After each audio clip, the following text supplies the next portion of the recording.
Good afternoon. Please, introduce yourself. I, Junior Sergeant Krikhanov Pyotr Vasilievich. I was born on January 31, 1989, in Kamchatka. Mobilized. If you are a junior sergeant, then this means that you served before. Yes, I did compulsory military service in 2010 and 11. I served 1 year in Siberia, in the Novosibirsk region.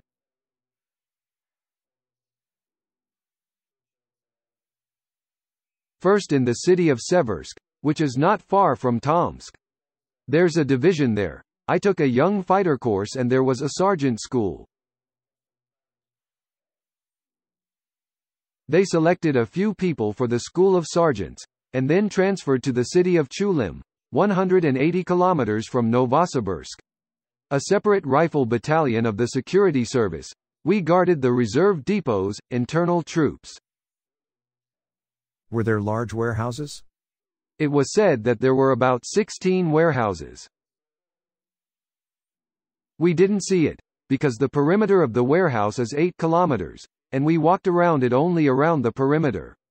I don't even know what's inside. You didn't know what you were guarding? They told us something, that there were some things there, that there were no weapons. Just some people, like workers, went through the checkpoint and walked around in a circle, around the perimeter. It is clear. Do you have brothers or sister? Yes, there is an older brother and sister on the maternal side. Mom. Not from my father. It's clear. What kind of education do you have? Complete secondary education and electrician courses. What specialty? I am an overhead line electrician. It's cool. This is a hauling, replacement and maintenance of supports. You are actually an engineer. You can say so. What did you do before you were mobilized? Electrician. Did you work in your specialty? Yes, just got settled. Life began to improve. They took me to the army. Wait, your life just got better. You graduated, served in the army in 2011. Yes, at first I worked in a house of culture, not in my specialty. How did you work in the House of Culture? I started working as a watchman. Then I was transferred to the position of head of the production department. It was in the theater. I did the scenery there and did the maintenance. Then I was transferred to work with stage equipment. This is work during concerts. Where did you go to work after working in the field of culture? I took a private security course and started driving around the gold mines. That is, to checkpoints and to guard the gold mine itself. And the collection of this gold. After private security, I took courses as an electrician. How did you mobilize? They brought me a summons to work. The military commissar arrived with the police, I signed, and they took me away. We were given 40 minutes to get ready. Have you been to work? Yes. They registered me at the military registration and enlistment office, gave me 40 minutes to prepare. I went back to the enlistment office, and they signed me up. They said that first they kind of. What number was it? The 22nd or 23rd, in September. Did you want to go to war? No, I can't for health reasons. What's up with your health? I have scoliosis. There is a suspicion of a hernia and a damaged spine. Chondrosis, roughly speaking, constantly breaks my neck and back. Until October 17th, there was a feeling that you were preparing, you were being trained, so to speak. How many times have you shot at the range? 16 shots were fired at the range. Ready Special Forces. Yes. Marine? Yes. There are no other units in Kamchatka. I arrived on time, the 12th of January. When did you first sit in a trench? This was around the end of November. Yes, yes. What is this area? Donetsk region. How are things with artillery, drones? Yours work very well, especially if you adjust the fire with drones. They hit with an accuracy of 50 centimeters. And in the trench too? Yes, it was. Do our drones fly? Yes. And your? I rarely saw them. Do ours shoot them down? Either yours are shooting them down in the sky, or ours did something wrong and they themselves fell. Good, excellent. What about your artillery? It was even funny how long our tank stood still. 6 shots were fired, with each shot getting farther and farther. As a result, they didn't even hit even once. Due to the fact that they constantly missed, they stopped shooting. In the end, they just started the tank and left. They got tired of it. What's your motivation? No, we were motivated by the fact that if we did not go into the trenches, then we would be handed over to the tribunal and we would never see our family again. Do you know that Stalin also sent people into the trenches? Yes, like under Stalin. How did you get there? Tell me about your last day on the loose, although it seems to me that you have more freedom here in captivity than there.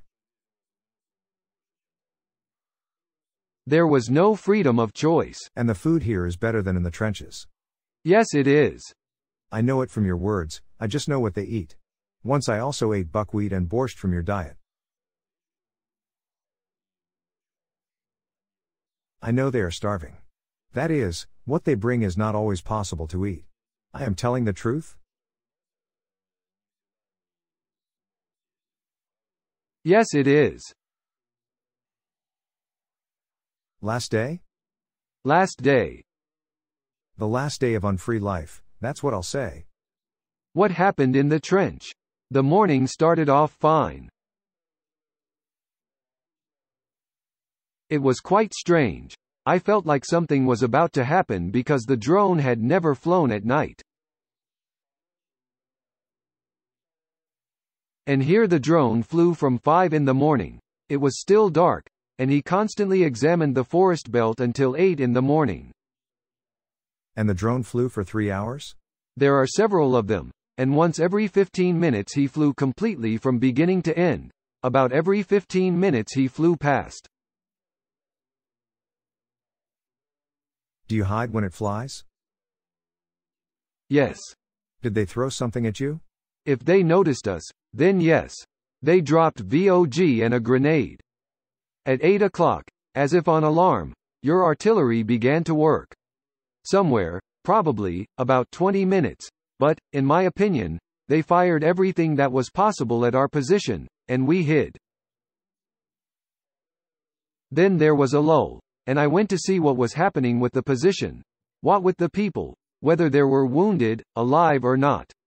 Everything was normal, and 5 minutes later the bombing began again. A drone immediately appeared overhead.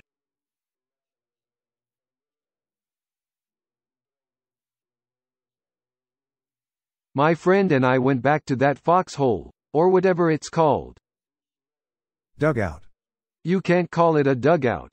This is a hole, and we hid there with him.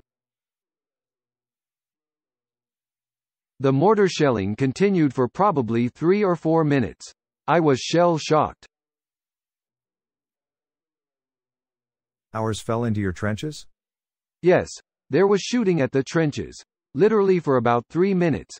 Then there was a lull for about 20 seconds, and then shooting at our trenches began. That is, Ukrainian troops were already in our trenches. They launched an attack. My friend grabbed a machine gun, fired several shots. A grenade flew in, hit the machine gun, and the machine gun crashed. And they just started throwing grenades at us.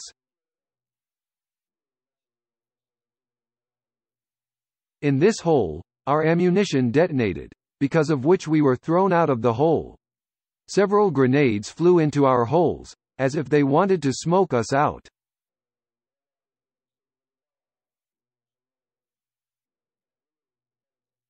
My friend started throwing grenades, but before he could throw one, it exploded.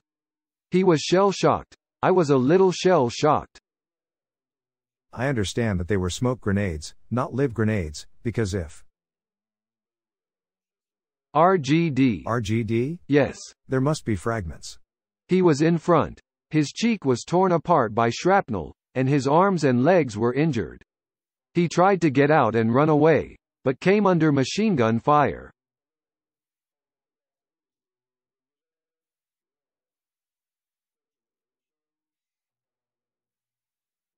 I sat.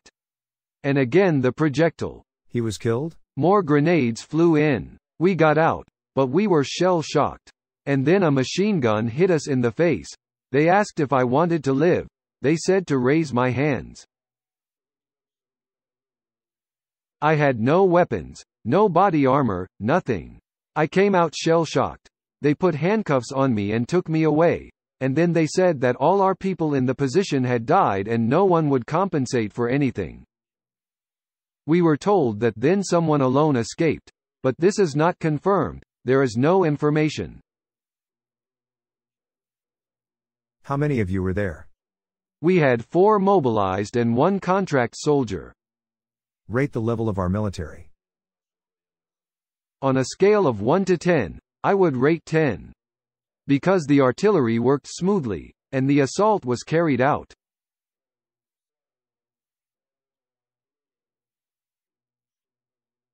It turns out that at first the artillery drove you all into the pits, then they gave you a break for 5 minutes to assess who was climbing where, then again the artillery. And while the artillery was working, the military fled.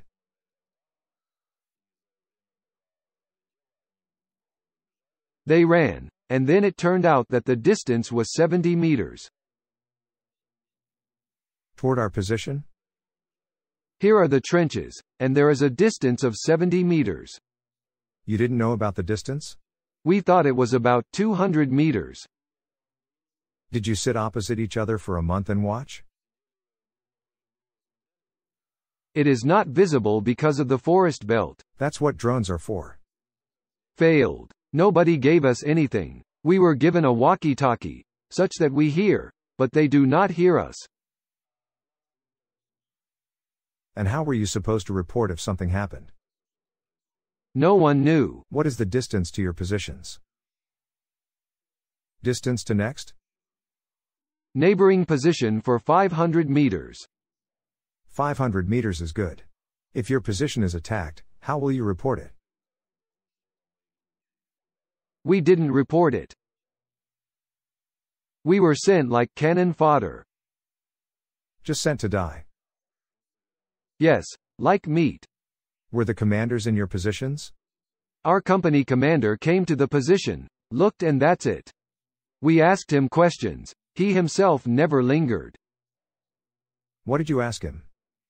We asked why there are so few people, why our position is in such a place. He replied that there were not enough people.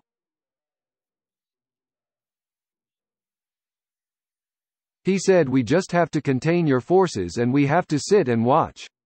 And for whom or what to observe, it is not clear. You watched as you were taken prisoner. Why did your comrade die, who tried to prove his case? Have you been yelled at to give up? When he was shot, they started yelling for us to surrender.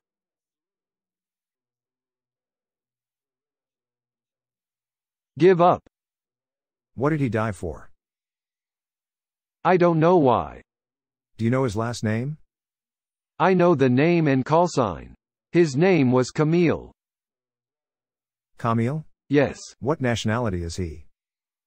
He is a mestizo. I mean, his father. And the call sign? Comma. Comma. Comma by name. Camille. Camille is dead. When it was? January 12th. January 12th. Tell about him. Who knows him? Who else was with you? If I'm not mistaken, then the surname is Alexander Rybakov. Call sign, Bison. He most likely also died, because he was not far away. He was closer. Roughly speaking, when the shooting started, I realized that he was the first to be fired upon. And then in the dugout there was, tourist. This is his call sign, tourist. Blokhin Nikolai, too, probably.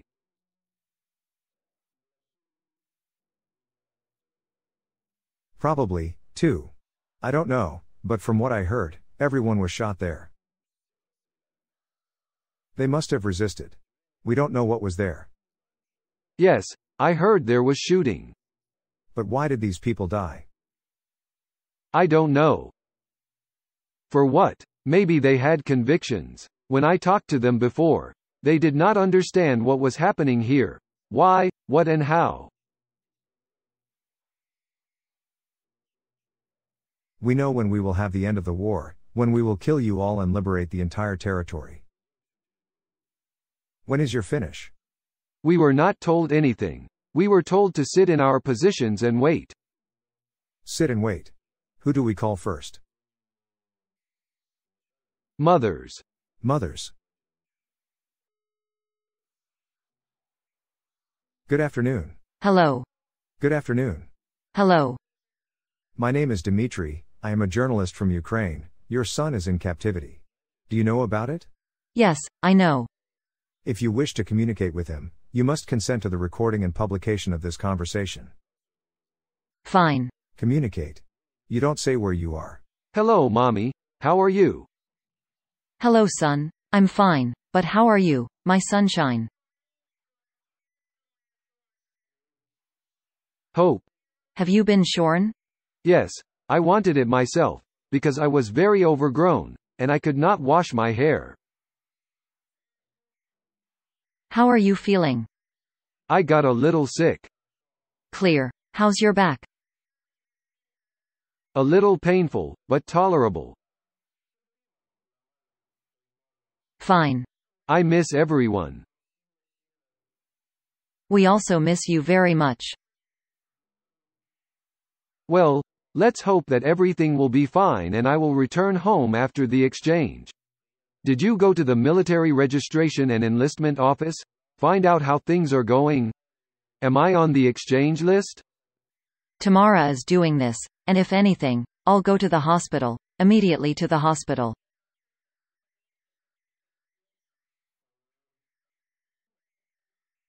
Don't worry too much, I'm fine. They treat us well, they feed us. Thanks guys for letting me talk. Yes, they called me for a conversation. They allowed me to call to talk with you and see you.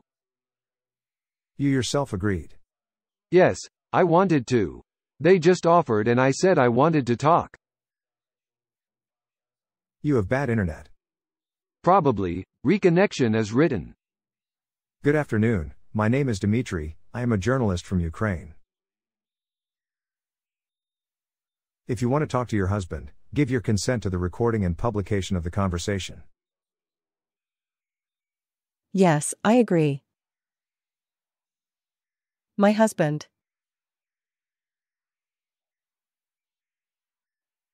Hello dear, how are you? Hello. How are you doing? Fine? Everything is fine. How are you? Everything is in order. The main thing is that I'm alive. How are you? I got a little sick, but it's tolerable, everything is fine. The back hurts a little, the spine and lower back, but this is normal.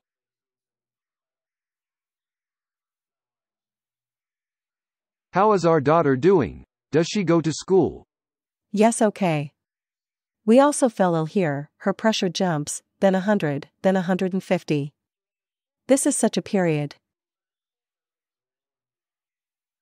It's clear. Did you call Mom? Yes, I just called them. The connection was interrupted in a strange way. I haven't seen you for a long time and I miss you.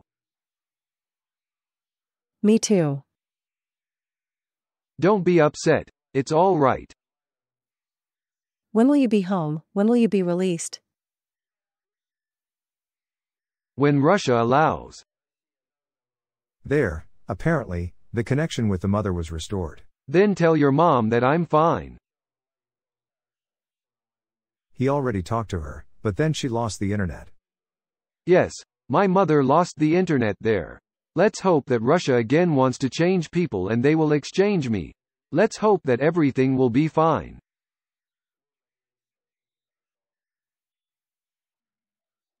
So, we talked a little and it's already good. Communication problem because mom is calling. Let's call her to say goodbye. Hello, something with connection. Yes, you have some kind of unstable internet there. Superpower. How are you doing? Anya calls me.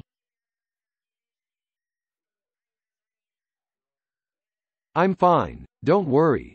You, most importantly, do not be nervous, otherwise you will end up in the hospital. I'm trying. Yes. I saw you and felt better. Yes, I also feel more at ease with the fact that everything is fine with you. Yes, okay. Everyone remembers you. Everyone cares about you. Fine. We expect you to return home soon. I hope everything goes well and I will be exchanged. Yes. Mommy, I love you. I kiss you. I miss you. Maybe I'll be home soon. Bye, my dear. I'm waiting for you. Bye, Mommy, love, kiss. Hi all. Thanks to this journalist. Thank you very much. Fine. Goodbye. Record a voice message for your wife. We talked to your mom. Honey, I spoke to my mother. Everything is fine. I love, kiss, hello to my daughter. If anything, wait at home. Maybe I'll be back home soon. Bye bye. Who needs this war? As the song says, no one needs war. So what are you doing here? We ourselves do not know and did not know before. Traditionally, captives address their compatriots, their friends, if they wish. But if they want, Do not know what to say. for example, Be prudent, comrades. Do not rush to conclusions. Do not meddle here. It won't do you any good. It won't do you any good. We must remain human in any situation. Thank you all for your attention. he is an adequate prisoner, he understands that this is all meaningless, but he cannot explain anything. They cannot understand anything, because they were taken like meat, left for 40 minutes to collect socks and shorts, 2 cans and go. This is true? Yes. We fight from now until someday.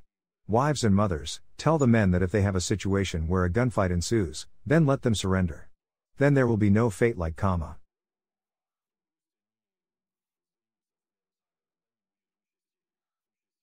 Although you could scream together that you are giving up, and he would be alive, I'm sure of it. Our program works, we pay money to our defenders. As you can see, every day or every other day we publish videos. We don't publish many prisoners because we need them, we do not publish their data, let's say so. The military receive remuneration, and to those who do not need money, we supply drones and all sorts of sites that the brigades ask for and the battalions that are fighting ask for. Thank you for your attention, subscribe, like.